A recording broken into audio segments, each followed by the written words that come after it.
The SCBGP would like to thank everyone for volunteering, especially those participating for the first time. There's a lot to get done in the next several months, and your contributions are greatly appreciated. Your efforts are what help to make this program such a great success. As the presentation begins, CDFA staff will be available to answer questions.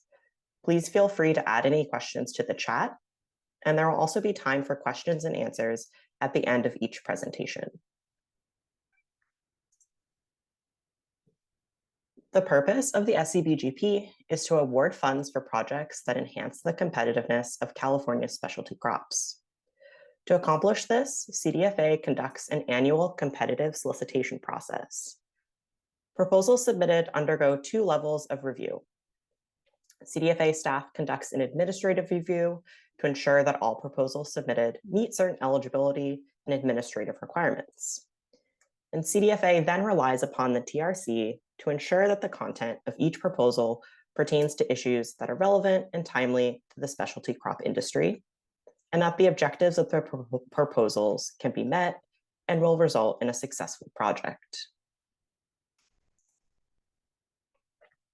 For those who have participated as a technical reviewer in prior years, we would like to highlight a few changes to the program for 2024. Several program priorities have been lightly updated.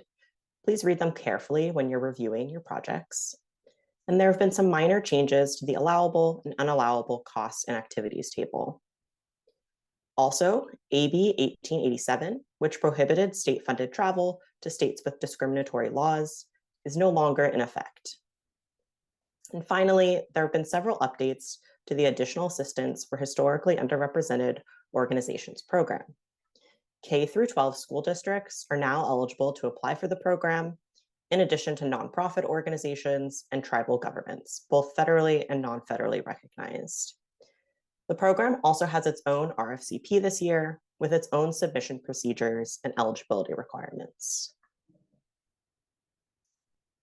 The funding areas and categories for the 2024 SCBGP are listed here. All proposals submitted must select a funding category and address at least one of the program priorities listed within the selected funding category. The next 2 slides will provide a brief overview of the funding categories, and more details, including a full description of your assigned funding area, category, and associated program priorities can be found in the RFCP. Within Funding Area 1, Market Enhancement, there's a single category, Category A, which is titled Grown in California. Proposals submitted to this category should enhance marketability and long-term competitiveness of specialty crops by leveraging the unique qualities. These proposals should highlight the unique qualities and characteristics of specialty crops because they are grown in California. Outcome Measure 1, Indicator 1.5 must be selected for all concept proposals submitted to the Grown in California funding category. And all marketing and promotion projects must also select Outcome Measure 1, Indicator 1.5, regardless of the funding category that the proposal is submitted under. From Outcome Measure 1, Indicator 1.5, at least one sub-indicator must be selected. Funding Area 2 is Access, Education, and Training. This funding area includes 2 categories, which are Category A, Healthy Specialty Crops for All Californians. All proposals submitted to this category should improve access to and consumption of specialty crops in underserved communities and/or improve the public's knowledge and understanding of specialty crop agriculture and the beneficial importance to the health and well-being of all Californians. In Category B, Equity, Opportunity, and Education for all California specialty crop farmers. All proposals submitted to this category should benefit current and future specialty crop farmers by providing education and training, including improving equity through culturally appropriate education and training for socially disadvantaged farmers in areas such as business development and regulatory compliance. Funding Area 3 focuses on research and includes two categories. Category A, environmental stewardship, conservation, and climate-smart agriculture. Proposals submitted to this category should address specialty crop agriculture's potential to mitigate and/or adapt to climate change, contribute to conservation of agricultural land and water, and/or enhance soil health. And Category B, plant health and pest management. Proposals submitted to this funding category should address pests, invasive species, and diseases that affect the production of California's specialty crops.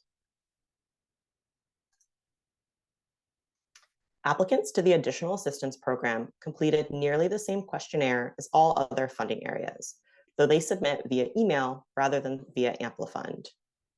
Applicants to this program are able to receive assistance developing their concept proposal, and those selected for advancement under this program will receive assistance from CDFA to develop a full scope of work for submission to USDA. Again, please note that the Additional Assistance Program has been substantially reworked this year, including having a separate RFCP and different eligibility requirements. The SCBGP solicitation and review process occurs in two phases: the concept proposal phase and the grant proposal phase. In phase 1, the concept proposal phase, submitted proposals are assigned to technical reviewers for them to review and score. The TRC members will meet at a later date to discuss the concept proposals in greater detail with the other members assigned to the same funding category. CDFA will then consolidate all scores and feedback from the TRC to determine which proposals will be invited back to phase 2, the grant proposal phase. In phase 2, the grant proposal phase, TRC members will complete the same review and scoring process for the assigned grant proposals as phase 1. There will be a meeting regarding the grant proposals, similar to phase 1, where the TRC will again have the opportunity to discuss the grant proposals and merits of each project. After compiling the TRC scores and comments, CDFA will then make recommendations to the US Department of Agriculture, USDA, to determine project funding. These are the number of concept proposals received for each category for 2024.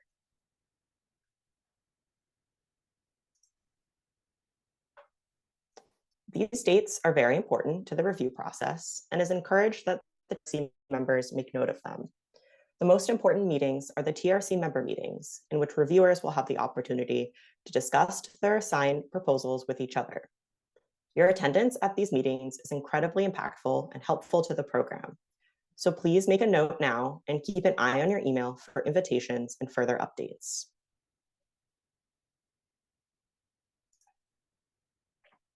The meeting to discuss the concept proposals will occur over Zoom and will take place November 7th through 9th. Please ensure that you're able to access the meeting via internet that day. A calendar invite will be sent with the meeting information as well as a Zoom link. These are the dates that each of the individual categories will have the review sessions.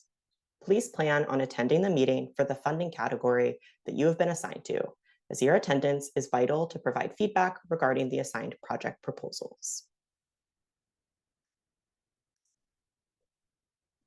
In order to review the proposals, each funding category or subcommittee will be broken into smaller teams within the subcommittee. Given the amount of concept proposals received for each funding category this year, each subcommittee will be divided into 2 to 4 teams per subcommittee, with 2 to 5 members per team, and approximately 9 to 12 concept proposals assigned to each team for review. All applications will be submitted electronically using the Amplifund system. And this system is where our technical reviews will be completed. Our last presentation in today's webinar will provide an overview on how to access, review, and score the assigned concept proposals in the Amplifund system. The review process for both phases will require that each of the technical reviewers conduct an individual review, which includes scoring and providing comments for their assigned proposals. Please note that comments to applicants should be constructive in nature and include items that the project could improve upon moving forward. There's no need to write comments such as section complete, work plan is good, or any similar comments.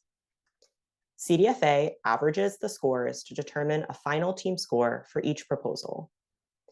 The technical review subcommittees will meet to discuss the proposal in their funding category in greater detail, decide as a team if the average score should be changed or remain the same, and finalize comments for both the applicant and CDFA. In the concept proposal phase, the individual reviews and scores will need to be completed by October 27th, 2023, excuse me. There are 8 sections, one of which is unscored. The remaining 7 scored sections total 50 points.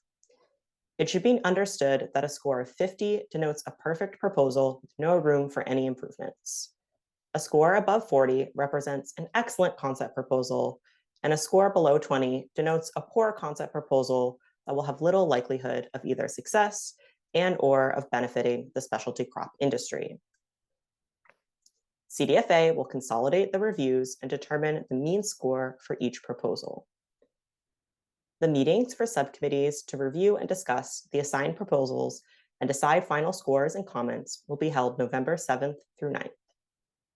Since scores are adjusted during this meeting and feedback is refined, it is encouraged that all TRC members plan on attending their assigned funding category meeting and provide constructive feedback regarding reviewed projects.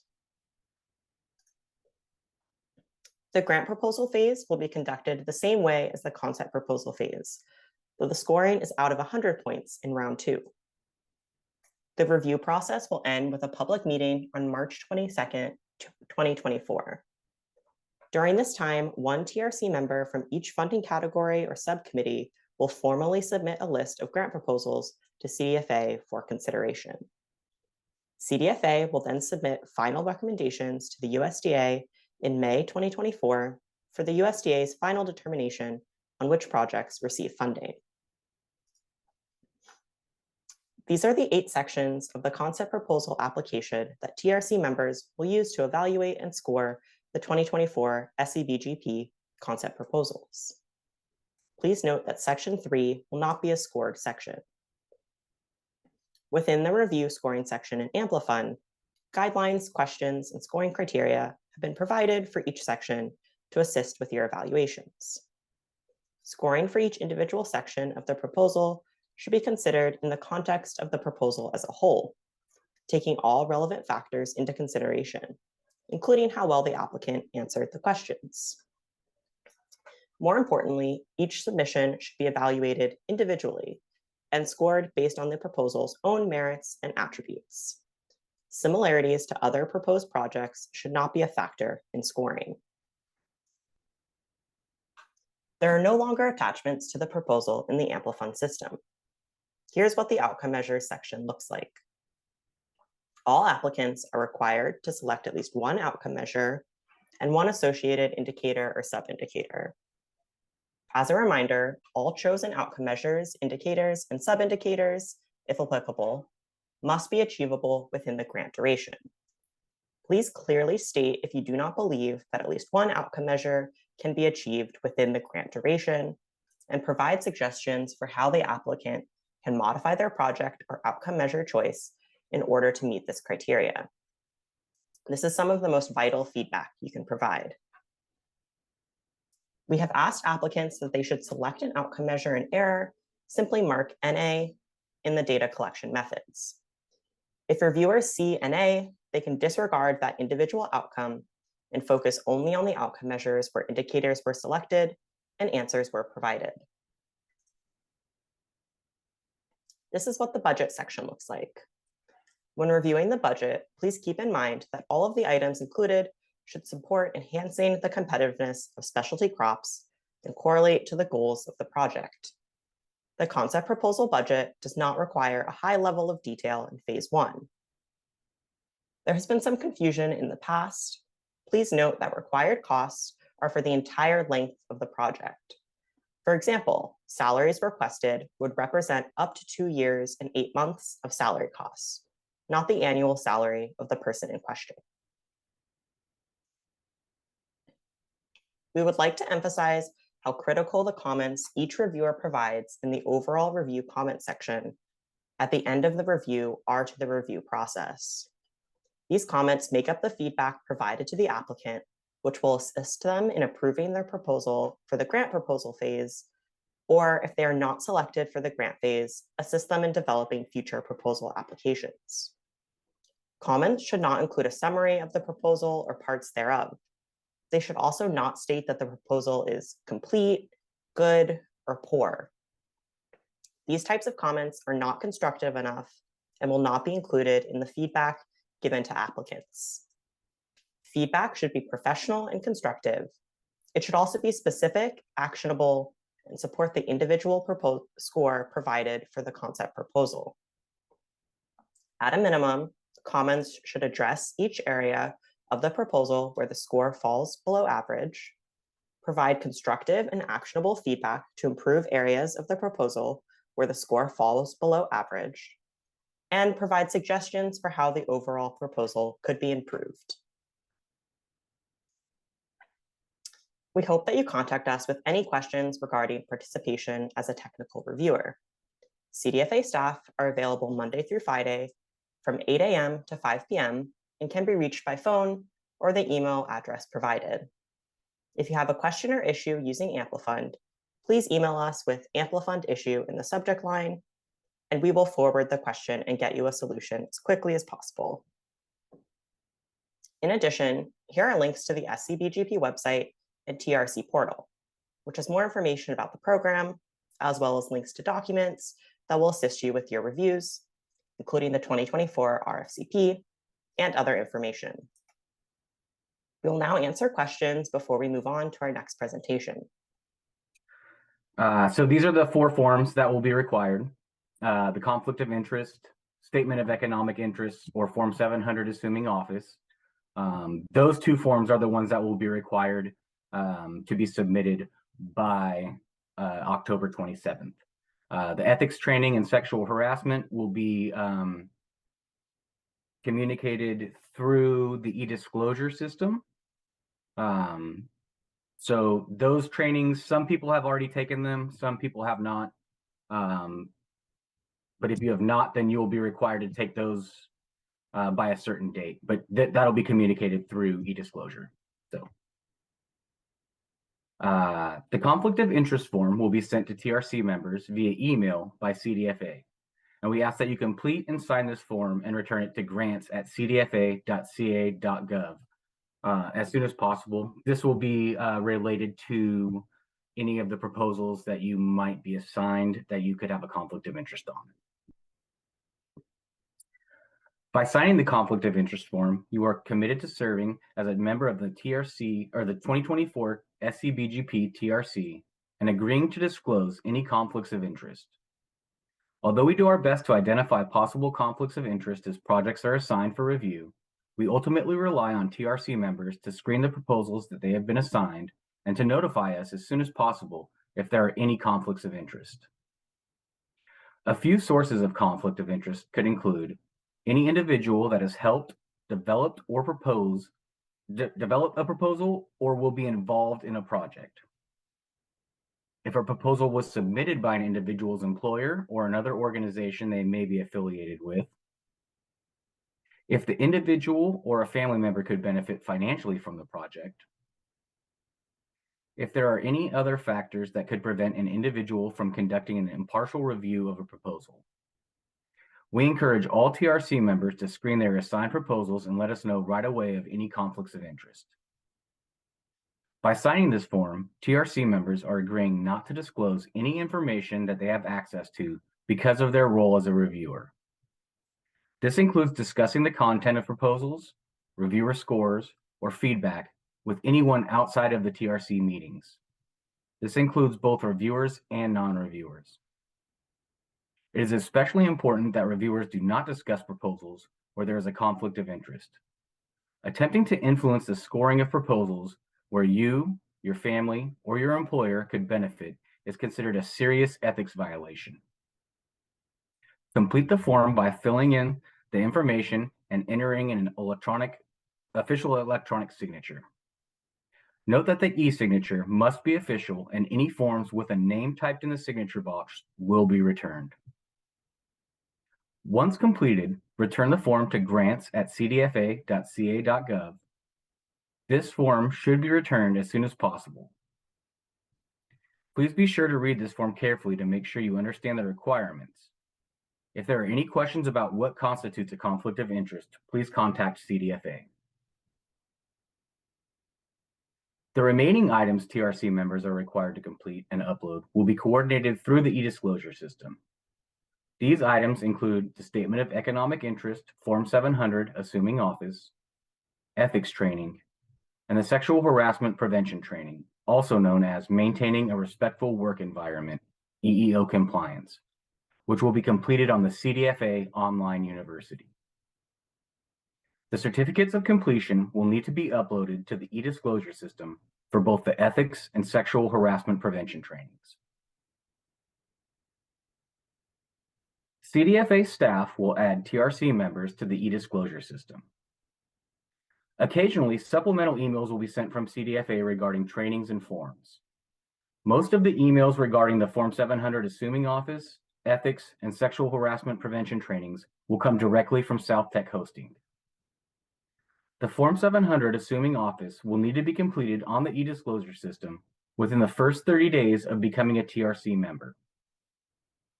Please note that the ethics and the sexual harassment prevention trainings will each need to be completed on websites other than e-disclosure. TRC members will be required to upload the certificates of completion from these trainings into their e-disclosure account.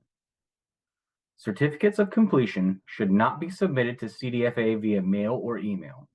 And if you are experiencing issues uploading documents, please contact us.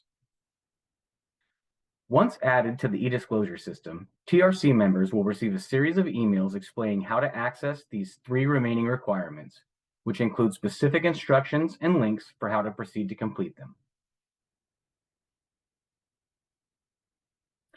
TRC members will receive an email congratulating them on their appointment and will include a list of the requirements that will be coordinated through the e-disclosure system.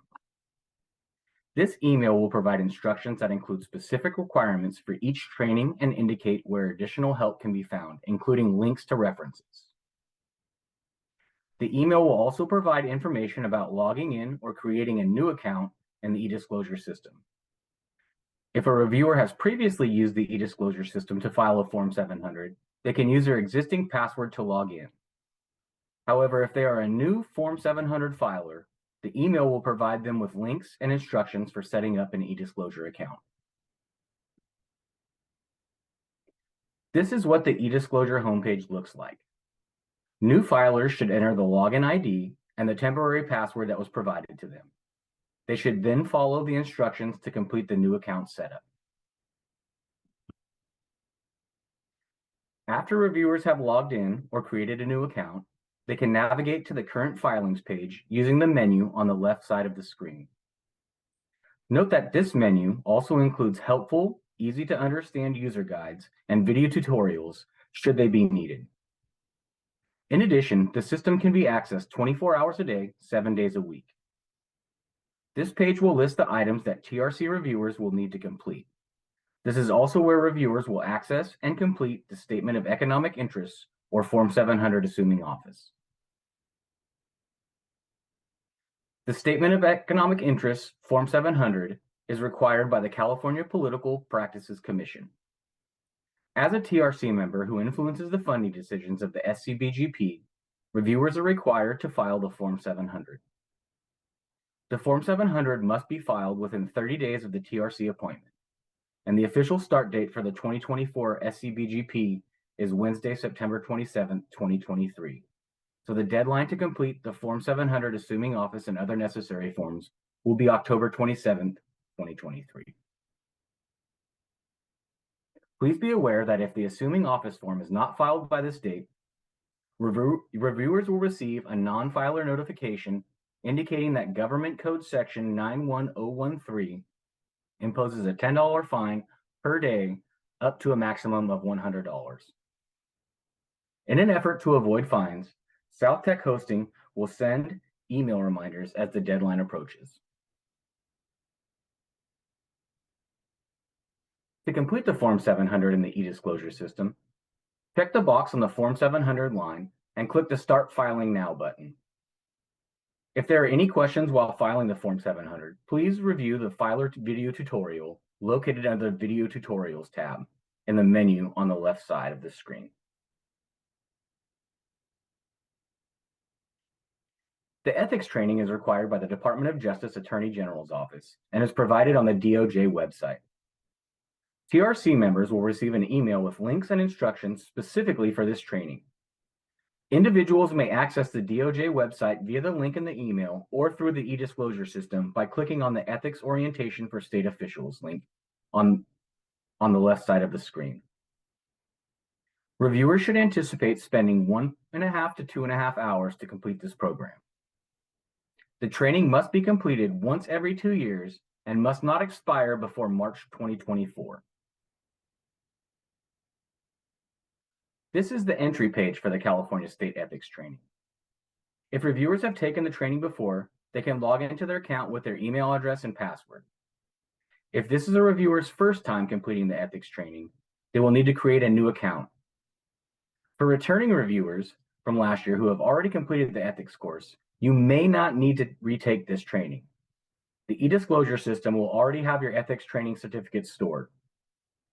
If reviewers completed the ethics training last year for the SCBGP and believe they were mistakenly sent an email requesting to complete this training again, please contact CDFA and we will assist you in rectifying this issue.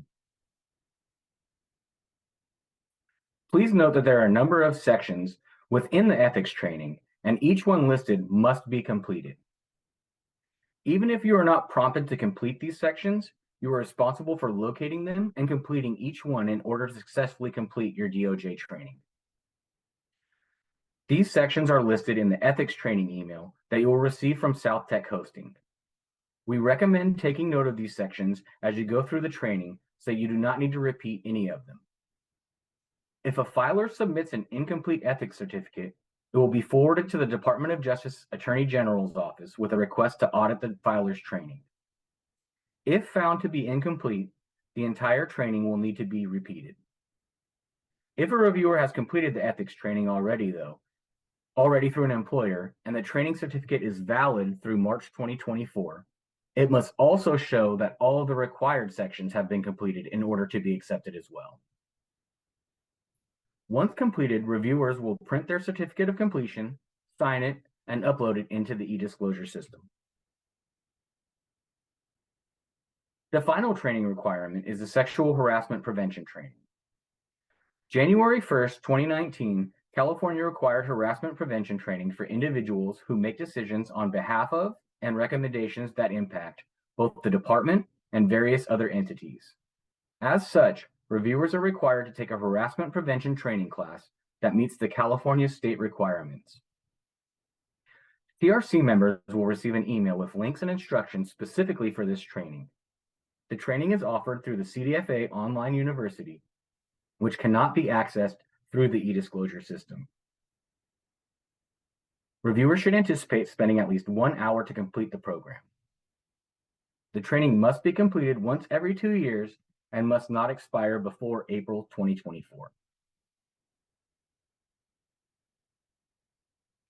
An exemption from this training may be made for TRC members that have attended training from one of the listed entities and have a certificate of completion that does not expire before 2024 of April. Approval will be made on a case-by-case basis by filing officials from CDFA. If you have completed training from one of these entities, please upload your certificate of completion into the e-disclosure system for review. The filing official will notify you whether or not the certificate of training has been accepted. Please note that the time spent on the training should be listed on the certificate being uploaded as well.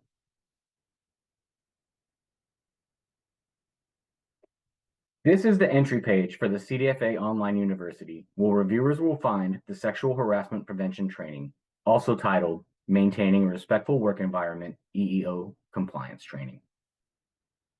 If you have used this system before, you can log in with your existing username and password. If you are new to the system, click the Sign Up button to create a new account. When creating a new account, After clicking the sign up button, users will be taken to the sign up page, where they will need to enter board committee members for the enrollment key name, then click sign up. When reviewers get to the sign up page, simply enter their first and last name, email address, and create a password. Select Administrative Services for the division from the drop-down menu. Make sure that board committee is selected, and then click sign up to create your account. Once reviewers have completed the ethics or sexual harassment prevention training, they will need to upload those certificates into the e-disclosure system. In order to do this, click on the current filings, which is located on the menu of the left side of the screen. In order to upload certificates, enter the date of training completion, the training agency, which for most ethics certificates is the Department of Justice, the length of time that the training took. Click on the Browse button to locate and upload your ethics certificate. Once the certificate has been uploaded, click Finalize, which should complete the Form 700 process. If there are any issues or discrepancies with any of the certificates uploaded, an email from South Tech Hosting will be sent. If TRC members have any additional questions, please reach out to CDFA. CDFA maintains a Technical Review Committee resource portal website that contains helpful information. The web address is noted at the bottom of this slide, and we encourage you to add it to your favorites or bookmark it in your web browser. On this website, reviewers will find links to the webinar, the 2024 RFCP, and other SCBGP materials that they will need to reference while reviewing their assigned concept proposals. The TRC schedule highlights the review timeline and important dates that reviewers will want to make sure to add to their calendar as well. Our next presentation will be on the Amplifund, and we will stop now for questions. This final presentation will cover the Amplifund system. CDFA will be using an online system to collect and review the applications. The system Amplifund can be found at gotomygrants.com, and new members of the TRC will receive an email with a link to create a password for their reviewer account. If you've reviewed applications last year, you will be using the same login credentials as last time. And if you've submitted a concept proposal, the reviewer login will not be the same as your applicant account login. And this year, the Additional Assistance Program utilized PDF applications. So if you're assigned any of those projects to review, we will be emailing those documents and a score sheet to you outside of Amplifund. Here are some of the technical requirements and recommendations for using Amplifund. Please avoid using any iPads, iPhones, or similar mobile devices when using the Amplifund system.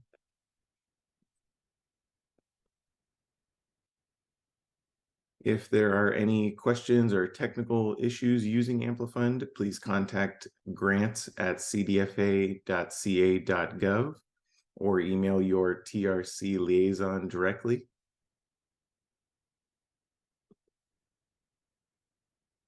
After creating your password, the next step will be to visit gotomygrants.com to log into the system.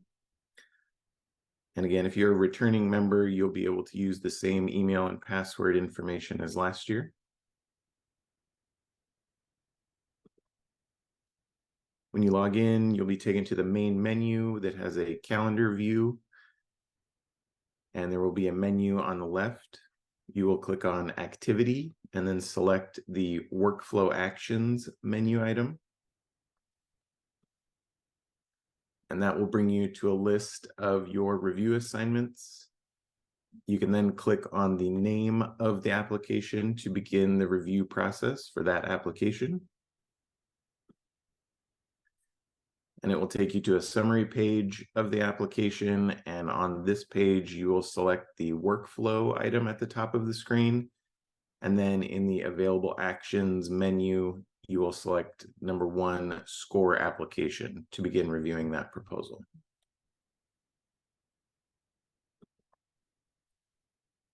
That will bring up the application forms. Scores will be entered on the concept proposal and outcome measures forms.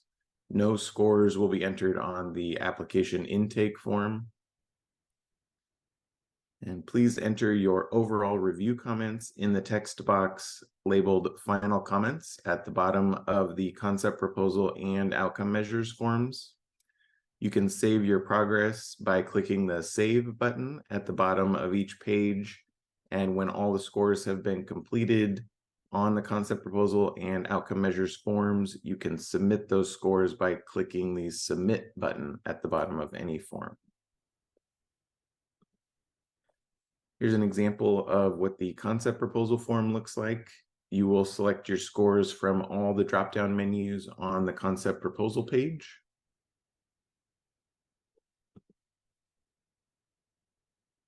And please select your score for the budget on the concept proposal page as well.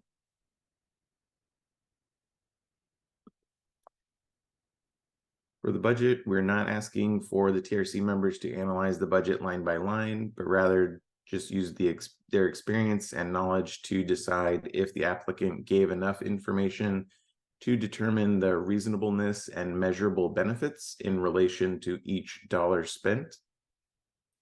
A description is required for each budget category where funds are requested, except for category H, which is just the indirect costs. And if a project expects to earn program income, they should describe how those funds will be earned and how they will be reinvested into the project. However, please keep in mind that program income is not a requirement of the application. And this is just a screenshot of what the outcome measures form looks like. It's very similar to the concept proposals, and there will be a drop down for your score on this form as well. Outcome measures describe the data applicants collect to help them assess the success of their project. Applicants must choose at least one outcome measure and a related indicator, and as well as one sub-indicator if necessary. Applicants must provide values that are whole numbers for the indicators and sub-indicators they select and should not be percentages, decimals, or fractions. It is important to keep in mind that all selected outcome measures must be achievable during the grant duration. In the data collection methods box, the applicants should describe how the project will collect the data that will be used to measure and track the progress of the indicator and sub-indicators. And keep in mind that the data collection referred to here is to track progress towards achieving those indicators and sub-indicators, and not how data will be collected for other aspects of the project. Each outcome measure must have unique responses to the values and descriptions. Entries such as same as above are not considered complete answers.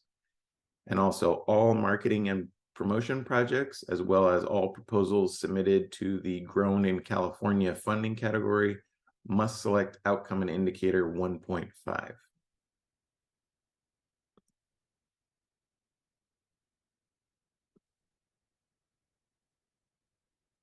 This is a screenshot where you will enter your final overall comments. So you can enter those in the concept proposal and outcome measures forms for each application you review. And as you review, please remember to save your work often. After both the concept proposal and outcome measures sections have been scored and completed, please click the submit button to complete the scoring for that application. And no action is required on the application, the intake form section. And just a small note, saving the scores is not the same as submitting the scores, so please ensure that you click on those submit buttons to complete the reviews. And if you experience any issues using Amplifund, please contact us again at grants@cdfa.ca.gov or email your TRC liaison directly. And also my direct line is listed on this slide if you should have any questions. Thank you all again for all of your help in reviewing these proposals. And does anybody have any questions?